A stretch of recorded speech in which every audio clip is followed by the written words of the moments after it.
Comment se présente la filière des céréales fourragères en Suisse?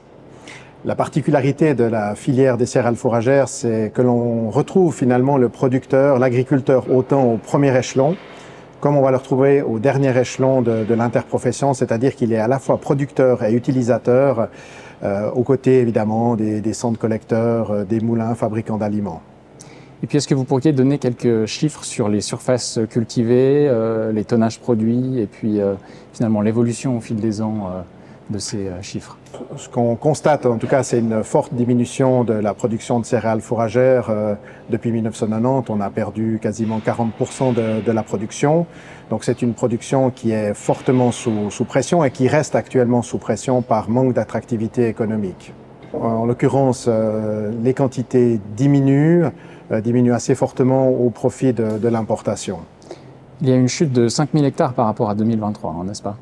Oui, exactement. Et comment se fait la rétribution des agriculteurs?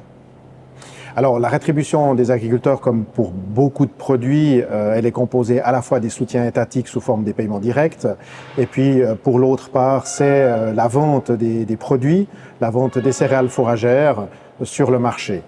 Quel est le mécanisme de fixation des prix? Il est fortement lié au système de protection de la frontière, puisque c'est lui qui va donner la base, à quelque part le niveau de prix que la production indigène pourra obtenir. Et ensuite, il y a une négociation qui se fait au sein de l'interprofession entre producteurs, transformateurs et utilisateurs.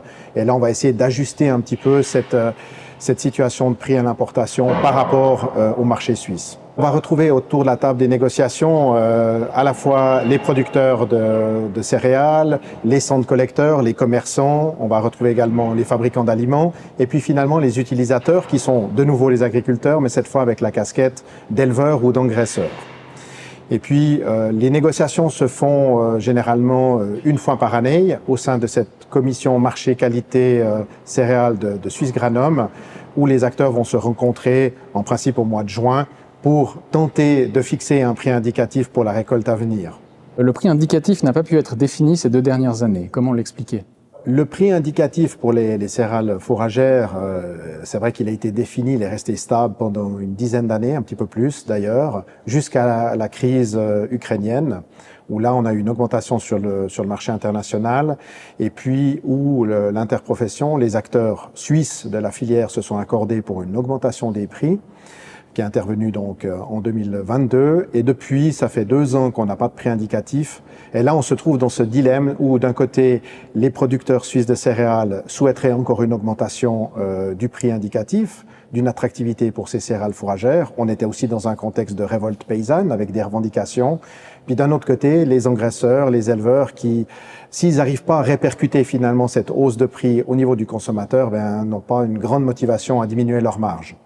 Donc on a toujours ce conflit finalement au sein de l'agriculture entre producteurs de matières premières, de céréales et finalement l'utilisateur, engraisseur, éleveur. Et pour les céréales fourragères, comment vous voyez les prochaines années dans ce domaine? Bien, on est dans une situation où si on veut vraiment défendre aussi une production de viande suisse, il nous apparaît logique aussi une part importante de l'alimentation du bétail soit issue de la production indigène. Donc on espère pouvoir trouver aussi un chemin avec nos collègues engraisseurs et avec le consommateur, parce que lui devra être aussi d'accord d'accorder une valeur ajoutée, une valeur ajoutée pour cette viande issue de production suisse, sans quoi, évidemment, c'est un secteur qui reste beaucoup sous pression, à la fois au niveau des prix et au niveau des tendances alimentaires qui vont vers plus de protéines végétales. Et comment les centres collecteurs fixent-ils leurs prix? Est-ce que les prix indicatifs sont généralement respectés? Et si ce n'est pas le cas, pourquoi? Alors les centres collecteurs sont un des acteurs, un des maillons de la chaîne. On se base évidemment sur les prix indicatifs. Ce sont finalement les prix que nous allons réaliser, que nous allons toucher de nos commerçants. Et on applique ce prix-là et ensuite on va ajuster en fonction de notre situation locale entre le bilan quantitatif, le bilan qualitatif des moissons. Et puis ce prix basé sur l'importation va être légèrement modulé. Et quelles sont ensuite justement les déductions pour arriver au prix net? le centre collecteur va facturer ses prestations. On parle de taxes d'entrée, de conditionnement, triage, séchage. Ensuite, on va prélever aussi les cotisations professionnelles et puis appliquer les barèmes de suppléments et de réfraction qualitative fixés ou déterminés au sein de l'interprofession. Finalement, c'est cette déduction des prestations du centre collecteur, des bonus et malus de l'interprofession et des cotisations professionnelles qui vont finalement donner le prix net payé aux producteurs. Pourquoi est-il si difficile d'obtenir un meilleur prix pour les céréales fourragères ? Tout le défi, évidemment, c'est de pouvoir valoriser ces céréales fourragères. Ça veut dire aussi que nos collègues engraisseurs, détenteurs de bétail puissent apporter une valeur ajoutée à leurs produits, que ce soit les œufs, le lait, la viande, auprès du consommateur. Et c'est le seul moyen pour qu'on puisse vraiment valoriser ces céréales fourragères suisses et obtenir un meilleur prix.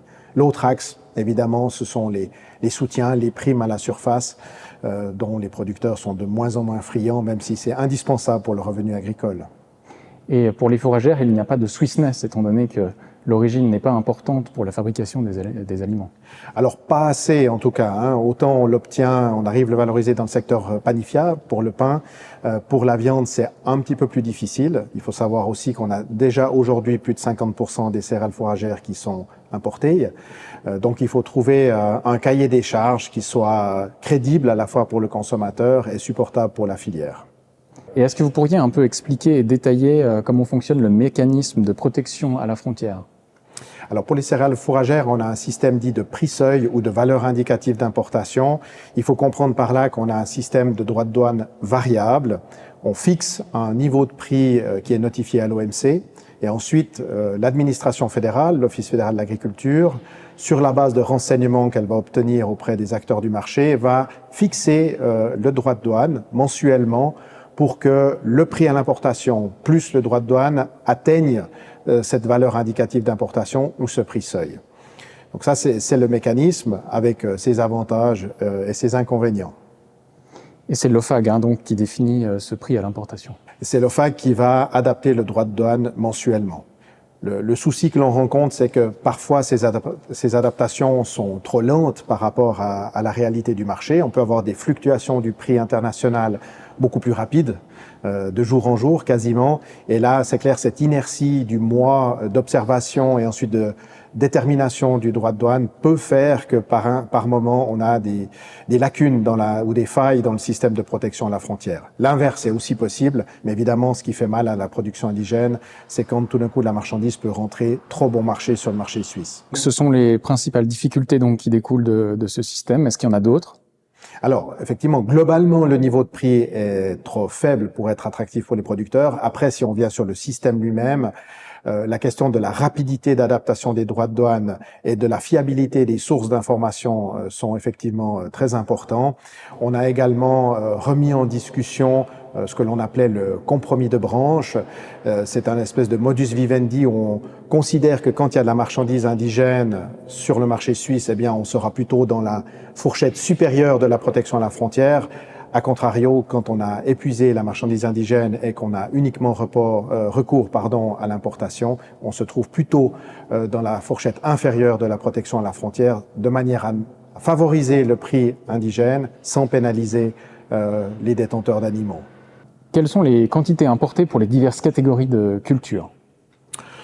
Alors, en pourcentage, on importe à peu près 20% de nos besoins en orge, alors qu'on est beaucoup plus élevé sur le maïs, on est plutôt sur 60% d'importation, c'est plus de 100 000 tonnes, et puis finalement on est même jusqu'à 80% quand on parle du blé fourragé.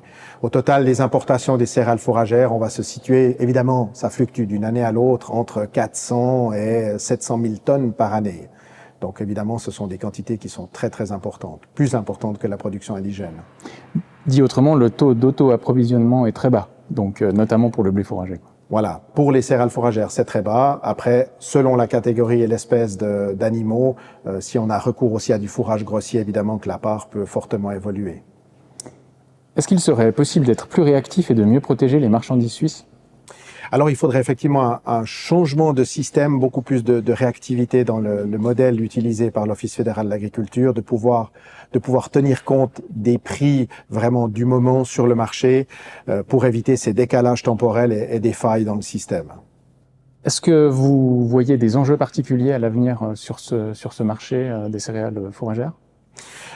Je pense honnêtement que l'évolution évidemment des céréales fourragères est intimement liée à la production animale en général, et je pense que le succès et la survie des céréales fourragères en Suisse, c'est de pouvoir bien positionner nos produits carnés, laitiers ou d'œufs suisses sur le marché pour vraiment que toute la filière puisse avoir encore son rôle à jouer. Clairement, c'est un secteur qui est sous pression, hein. Il suffit de suivre l'actualité dans les médias, de voir toute la promotion qui se fait pour des sources de protéines végétales. On en parle beaucoup, on écrit beaucoup sur ces sujets-là. Quand je vois maintenant dans la réalité, dans la collecte, dans nos silos, c'est peu de choses, très peu de choses. Les contrats aujourd'hui, que ça soit même pour des avoines alimentaires ou pour des oléagineux, protéagineux alimentaires, sont suspendus, donc on voit que c'est pas si facile que ça, et visiblement le consommateur apprécie encore sa côtelette et son entrecôte.